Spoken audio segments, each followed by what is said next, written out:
Hi friends, welcome to my channel. ఈరోజు video చాలా ఇంట్రెస్టింగ్గా ఉందండి. వీడియోని ఎక్కడ స్కిప్ చేయకుండా ఎండ్ వరకు చూసేయండి.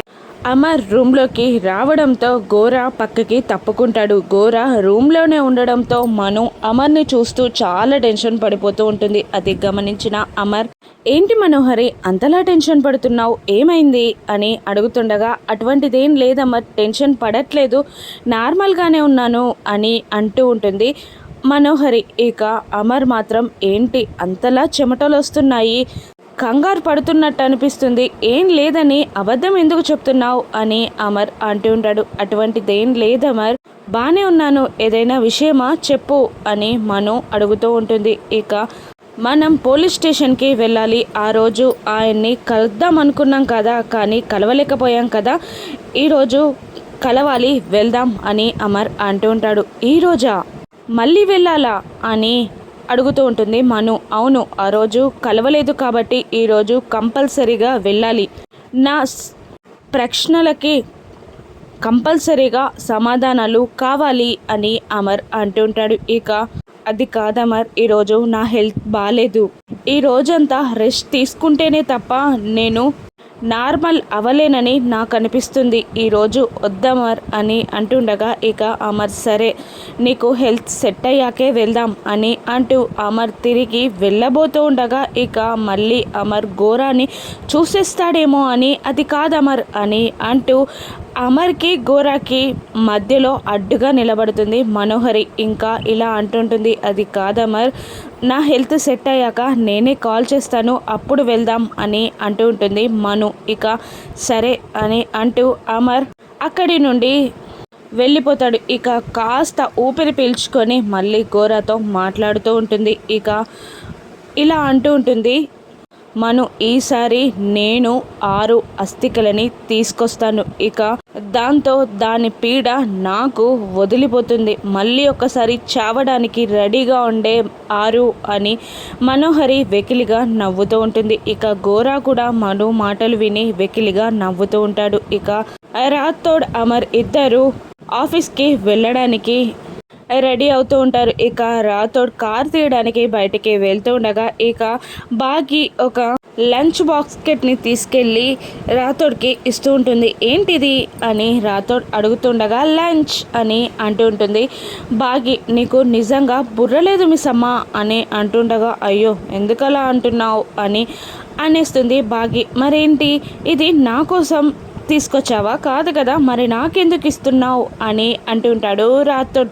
ఆయనకిస్తే తిడతారేమో అని అంటూ ఉంటుంది బాగి. ఇక రాథోడ్ మాత్రం, ఎందుకు తిడతారు, ఖచ్చితంగా తిట్టారు, పైగా మా అమ్మగారు ఏం చేశారో వాళ్ళు తెలుసా, టిఫిన్ ఇచ్చి కార్కి ఎదురుగా వచ్చేవాళ్ళు మా సార్ ఆఫీస్కి వెళ్తున్నప్పుడు. ఇక రోజంతా మా సార్ మా మేడం గుచ్చే ఆలోచిస్తూ ఉండేవాళ్ళు. ఇప్పుడు నువ్వు కూడా ఆయన్ని ప్రేమిస్తున్నావు కాబట్టి అలాగే చెయ్యి, ఇక నీ గుచ్చి కూడా మా సార్ ఆలోచిస్తారు అని అంటుండగా, బాగి ఏంటి నేను ఆయన్ని ప్రేమిస్తున్నానని చెప్పానా అని అంటూ ఉంటుంది. ఇక నువ్వు చెప్పాలా మిస్ అమ్మ, నీ ఫేస్లో ఫీలింగ్స్ నాకు అర్థం కావట్లేదా అని అంటుంటాడు రాథోడ్. ఇక నిజంగానే ఏమనరంటావా, కొప్పడరా అని అడుగుతుండగా, ఖచ్చితంగా కొప్పడరు, వెళ్ళు ఆ క్యారియర్ని సరికివ్వు అని అనగానే ఇక బాగి లోపలికి వస్తుంది. ఇక రోజంతా అమర్ అరుంధతిని తలుచుకునేవాడు అని బాగికి చెప్పగానే ఇక బాగి ఊహల్లో తేలిపోతూ ఉంటుంది. అమర్ వచ్చి బాగితో ప్రేమగా మాట్లాడడం, బుగ్గగిల్లడం, ఇక మళ్ళీ ఆఫీస్కి వెళ్తున్నట్టే వెళ్తూ మళ్ళీ వచ్చి బాగిని వెనకాల నుండి వాటేసుకుంటాడు. ఏంటండి ఇది అని బాగి అంటుండగా, ఇక అమర్ బాగిని ఎత్తుకొని గిర్ర తిప్పుతూ ఉంటాడు. ఇక బాగి సంతోషంతో ఉబ్బి తబ్బిప్పైపోతూ ఉంటుంది. ఏమండి ఆపండి, దించండి అని బాగి అంటూ ఉంటుంది. ఇక ఓకే బాయ్ అని అంటూ అమర్ చెప్పి వెళ్ళిపోతూ ఉంటాడు. ఇదంతా బాగి కళ, అమర్ తనని అలా ప్రేమగా చూసుకుంటాడు అంటూ బాగి ఊహల్లో తేలిపోతూ ఉంటుంది. ఇక అప్పుడే అమర్ రూమ్లో నుండి బయటికి వస్తూ ఉండగా, ఇక బాగి అమర్ దగ్గరికి వెళ్ళి అమర్ ఫేస్ ముందు ఆ లంచ్ క్యారియర్ని పెడుతుంది. ఏంటిది అని అమర్ కోపంగా అడుగుతుంటాడు. లంచ్ బాక్స్ అండి అంటూ ఉంటుంది బాగి. ఇది రాతోడికి ఇవ్వక నాకెందుకు ఇస్తున్నావు అని అంటూ ఉంటాడు అమర్. లంచ్ బాక్స్ ఇవ్వడం కూడా తప్పేనా? బయట ఫుడ్ తింటే హెల్త్ పాడైపోతుంది అని లంచ్ బాక్స్ ఇస్తుంటే కూడా తిడతారా అని బాగి అమాయకంగా అడుగుతుండగా ఇక అమర్ సరే అంటూ ఆ లంచ్ బాక్స్ని తీసుకొని అక్కడి నుండి వెళ్ళిపోతూ ఉంటాడు. ఇక బాగి మళ్ళీ ఊహాలోకంలో తేలిపోతూ ఉంటుంది. ఇక అమర్ జీప్ ఎక్కుతుండగా ఇక అప్పుడే చూసిన ఆరు ఈయన ఆఫీస్కి వెళ్ళిపోతున్నట్టున్నారు అని అనుకుంటూ జీప్ దగ్గరికి వచ్చి సారీ అండి లేట్ అయింది ఇప్పుడే ఎదురొస్తాను అని అంటూ పరిగెత్తుకుంటూ గేట్ దగ్గరికి వెళ్తూ ఉంటుంది. ఇక మళ్ళీ భాగ్యకి కూడా ఎదురు రావాలి అని గుర్తొచ్చి పరిగెత్తుకుంటూ గేట్ దగ్గరికి వస్తుంది. ఇద్దరు ఒకేసారి గేట్ దగ్గరికి వస్తారు. ఆరు భాగ్య ఇద్దరు ఇక ఒకరినొకరు చూసుకొని హాయ్ అంటే హాయ్ అని చెప్పుకుంటారు. ఆ తర్వాత మళ్ళీ ఒకరినొకరు చూసుకొని షాక్ అవుతూ ఉంటారు.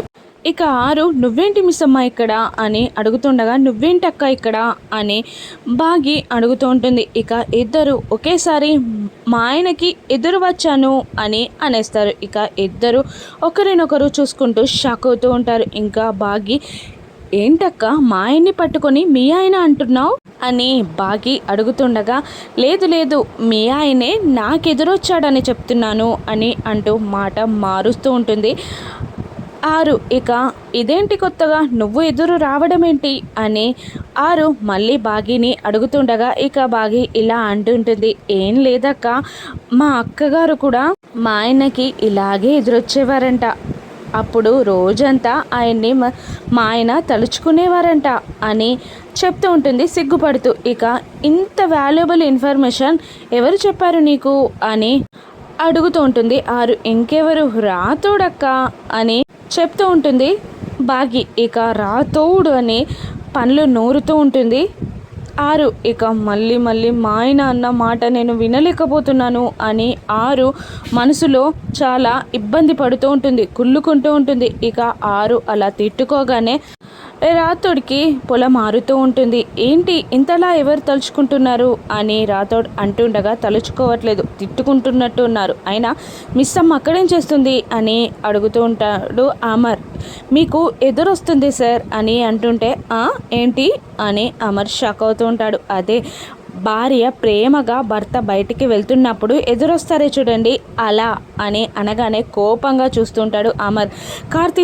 కార్ తీస్తున్నాను అని అంటూ రాతోడ్ కార్ తీస్తూ ఉంటాడు. ఇక అక్క మీరు కాస్త పక్కకి జరగండి అని అంటుండగా బాయ్ చెప్తూ ఉంటుంది ఆరు. అక్క అని మళ్ళీ బాగి అంటుండగా ఇబ్బందిగానే ఆరు పక్కకి జరుగుతూ బాయ్ చెప్తూ ఉంటుంది. ఇక బాగి ఎదురు వస్తూ ఉంటుంది. ఇక బాగి బాయ్ బాయ్ బాయ్ అంటూ ఎగురుతూ ఉంటుంది. ఇక కానీ అమర్ ఏమీ పట్టించుకోకుండా తన గ్లాస్ని అదే విండోని ఎక్కించుకొని వెళ్ళిపోతాడు. ఇక బాగి అమర్ బాయ్ చెప్పకపోవడంతో కాస్త బాధపడుతూ ఉండగా మళ్ళీ అమర్ వెనక్కి వచ్చి బాయ్ మిస్ అమ్మ అని చెప్పేస్తాడు. ఇక దాంతో మిస్ అమ్మ ఆనందానికి అవధులుండవు.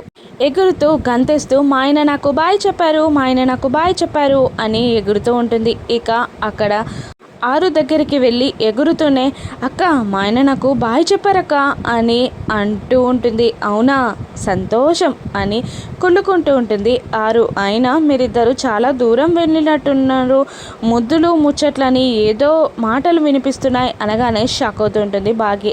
పెద్దవాళ్ళు మాట్లాడుకుంటుంటే విన్నాను అని ఆరు మాట కవర్ చేస్తూ ఉంటుంది. అటువంటిది ఏం లేదక్క నేను జారిపై ఆయన మీద పడిపోయాను అప్పుడు నా లిప్స్టిక్ ఆయన ఫేస్కి అంటుకుంది. ఇక ఆ తర్వాత మనుని ఏడిపించాలని అలాగే ఉంచేశానక్క. ఆ తర్వాత ఆయన ఫేస్కున్న లిప్స్టిక్ మరకలను చూసి మను ఎంత కుళ్ళుకుందంటే మను ఫేస్ చూడాలి అని బాగి అంటుండగా నువ్వు నా ఫేస్ చూడాల్సింది అని ఆరు మనసులో అనుకుంటూ ఉంటుంది. ఇక ఆరు అలా కుళ్ళుకుంటూ సరే మిస్ అమ్మ నాకు పనుంది అని వెళ్ళబోతూ ఉండగా ఇక మళ్ళీ బాగి నాకు మా ఆయన బాయ్ చెప్పారు అని సంతోషంగా ఎగురుతూ ఉంటుంది. ఇక మళ్ళీ మిస్ అమ్మ హాల్లోకి వెళ్ళి తన పనిని చేసుకుంటూ ఉండగా పెద్దవాళ్ళిద్దరూ హాల్లో కూర్చొని మాట్లాడుకుంటూ ఉంటారు. ఇక పైకి కిందికి చూసి మను మెల్లిగా వాళ్ళ దగ్గరికి వచ్చి అంకుల్ మీతో కాస్త మాట్లాడాలి అని అంటుండగా నువ్వేం చెప్తున్నావో మాకు తెలుసమ్మా అని అమర్ వాళ్ళ నాన్నగారు అనేస్తారు. ఇక నేనేం చెప్పాలనుకుంటున్నానో మీకెలా తెలుసు అని అంటుండగా మా ఇంట్లో పిల్లవి మాకు తెలీదా అని నిర్మలమ్మ గారు కూడా అంటూ ఉంటారు. ఇక మనుని మాట్లాడనివ్వకుండా వీళ్ళిద్దరూ మాట్లాడుతూ ఉంటారు. ఇక మిస్సమ్మకి అమర్కి పెళ్ళైపోయింది, నువ్వు మా ఇంట్లో ఉండడానికి ఇబ్బంది పడుతున్నావు అని మాకు అర్థమైందమ్మా. సరే అమ్మా నీ ఇష్టం, వెళ్ళిపోతే వెళ్ళిపో, మేము మీకేం అడ్డు చెప్పాం అని అమర్ వాళ్ళ నాన్నగారు అంటూ ఉంటాడు. ఎప్పుడు వెళ్ళిపోతున్నావమ్మా అని నిర్మలమ్మ గారు అడుగుతుండగా ఎప్పుడో ఎందుకైతే ఇప్పుడు ఎందుకు వచ్చి మనకు చెప్తుందే, ఇప్పుడే వెళ్ళిపోతుందట, వెళ్ళిపో అమ్మా వెళ్ళిపో అని అమర్ వాళ్ళ నాన్నగారు అంటుండగా ఇక మను కోపంగా నేను వెళ్ళిపోతున్నానని చెప్పానా అని అంటుంటుంది. ఆ విషయం కాదా, ఆ విషయమేమో అని సంతోషపడ్డా అని అమర్ వాళ్ళ నాన్నగారు అనేస్తారు. ఇక దాంతో మను కోపంగా చూస్తూ ఉండగా ఆహా ఆలోచించా అంటున్నా అని మాట మారుస్తూ ఉంటారు ఆయన. ఇక అది కాదు అంకుల్, ఇంట్లో వచ్చిన ప్రాబ్లమ్స్ చూస్తుంటే ఎక్కడో ఏదో సమస్య ఉన్నట్టు అనిపిస్తుంది అని అంటూ ఉంటుంది మను. ఇక పక్క నుండి బాగి ఆరు మాటలు వింటూ ఉంటారు మనువి. ఇక వీళ్ళిద్దరూ షాకింగ్గా మనునే చూస్తూ ఉంటారు. అది కాదు అంకుల్, మొన్న ఆ ఫంక్షన్లో ఫైరింగ్, ఆ తర్వాత అమ్ము కిడ్నాప్, నిన్న రామూర్తి గారు హాస్పిటల్ పాలవ్వడం, మిస్సమ్మ పైన మర్డర్ అటెంప్ట్, ఇవన్నీ చూస్తుంటే ఏదో దోషం ఉన్నట్టు అనిపిస్తుంది అని మను అంటుండగా ఇక అవునండి నాకు కూడా అలాగే అనిపిస్తుంది, ఏదైనా పూజ చేపిస్తే మంచిదంటారా అని నిర్మలమ్మ గారు ఆయన్ని అడుగుతుండగా సమస్య ఏదో తెలియందే ఆ పూజారి మాత్రం ఏం పరిష్కారం చెప్తాడే అని అంటుండగా అది కాదంకుల్ మన ఇంట్లోనే సమస్య ఉన్నట్టు అనిపిస్తుంది అని అంటుండగా అవును నువ్వే సమస్య, నువ్వే ఇప్పుడు ఇంట్లో నుండి వెళ్ళిపో అని ఆరు అంటూ ఉంటుంది. ఇక ఏంటి అనేది వాళ్ళిద్దరూ మనుని షాకింగ్గా చూస్తుండగా ఆరు అస్థికలని ఇంట్లో ఉంచుకోవడం కరెక్ట్ అనిపించట్లేదు నాకు అని మను అనగానే ఇక షాక్ అవుతూ ఉంటారు పెద్దవాళ్ళిద్దరూ. ఇక వాటిని పుణ్యనదుల్లో కలిపేస్తే ఈ ఇంటికి మంచి జరుగుతుందేమో అని మను అనగానే నిర్మలమ్మ గారు కూడా అవునండి నాకు అదే అనిపిస్తుంది అని అనేస్తుంది. ఇక అమర్ వాళ్ళ నాన్నగారు ఆలోచిస్తూ ఉంటారు. ఇక అప్పుడే అక్కడికి వస్తున్న భాగ్య కూడా మను మాటలని కాస్త సందేహంగా అనుమానిస్తూ ఉంటుంది. ఇక వద్దు అత్తయ్య, వద్దు మామయ్య, అవి నదుల్లో కనిపిస్తే నేను ఇక్కడ ఉండలేను, ఇంకా మను నుండి నా కుటుంబాన్ని నేను కాపాడుకోలేను, వాటిని కలపకండి అని ఆరు గట్టిగా అంటూ ఉంటుంది. ఇక నువ్వేమంటావు మిస్ అమ్మ అని అమర్ వాళ్ళ నాన్నగారు అడుగుతుండగా అది కాదంకుల్, ఆయన అడిగి పూజారి గారిని అడిగి ఒక్కసారి నిర్ణయం తీసుకుందాం, ఇప్పుడే తొందరపడొద్దు అని అనేస్తుంది బాగి. ఇది మంచి మాట అని అమర్ వాళ్ళ నాన్నగారు అంటుంటారు. ఇంతకీ ఆ అస్థికలు ఎక్కడున్నావు అంకుల్ అని మను ఆ పెద్దవాళ్ళని అడగగానే ఇక వాళ్ళు ముగ్గురు, అదే బాగి ఆ పెద్దవాళ్ళిద్దరూ మనుని షాకింగ్గా చూస్తూ ఉంటారు. ఇక మరోవైపు రణ్వీర్కి బెయిల్ ఇవ్వడానికి లాయర్ని తీసుకొస్తాడు అతని అనుచరుడు. ఇక రణ్వీర్ కోపంతో రగిలిపోతూ ఉంటాడు. బెయిల్ ఇవ్వలేవా అని అంటుండగా అది కాదు, నీకు మతి స్థిమితం లేదని చెప్పి ఇక బెయిల్ని తీసుకురాగలను కానీ అని అంటుండగా అది చాలు నాకు, ఆ బెయిల్ ఇచ్చిన తర్వాత అది ఎక్కడుందో నేను వెతుక్కొని దాన్ని చంపేస్తా అని అంటుండగా బెయిల్ ఇచ్చేది నిన్ను రక్షించడానికి కానీ మళ్ళీ నువ్వు స్టేషన్కి రావడానికి కాదు అని ఆ లాయర్ అంటుండగా నేను బ్రతికేదే దాన్ని చంపడానికి, నా ఊపిరునేదే మనోహరి ఊపిరిని తీయడానికి, నువ్వు బెయిల్ మాత్రమే చూడు అని కోపంగా రణ్వీర్ వెళ్ళిపోతాడు. ఇక మళ్ళీ ఆ అనుచరునితో ఇంతలోపు మనోహరి ఎక్కడుందో కనిపెట్టండి అని అంటుండగా అలాగే అంటారు అతని అనుచరుడు. ఇక బయటికి రాగానే లాయర్ ఆ రణ్వీర్కి ఏంటి అంత కోపం, మళ్ళీ బెయిల్ ఇచ్చాక కూడా లోపలికి వెళ్ళేలా ఉన్నాడు అని అంటుండగా నేను అతన్ని చూసుకుంటాను కానీ బెయిల్ సంగతి ఆ మనోహరి ఎక్కడుందని మీరు ఎంక్వైరీ చేయండి అని అనగానే అలాగే అంటూ మీరు ఆయన్ని కంట్రోల్ చేయండి అంటూ ఇక అక్కడ నుండి లాయర్ వెళ్ళిపోతాడు. ఇక మనోహరి 6 అస్థికలని దొంగలించగలదా? ఇక బెయిల్ మీద వచ్చిన రణ్వీర్ మనోహరికి ఏం చుక్కలు చూపించనున్నాడో, మనోహరిని చంపేస్తాడో రాను ఎపిసోడ్స్లో చూద్దాం. Thank you for watching.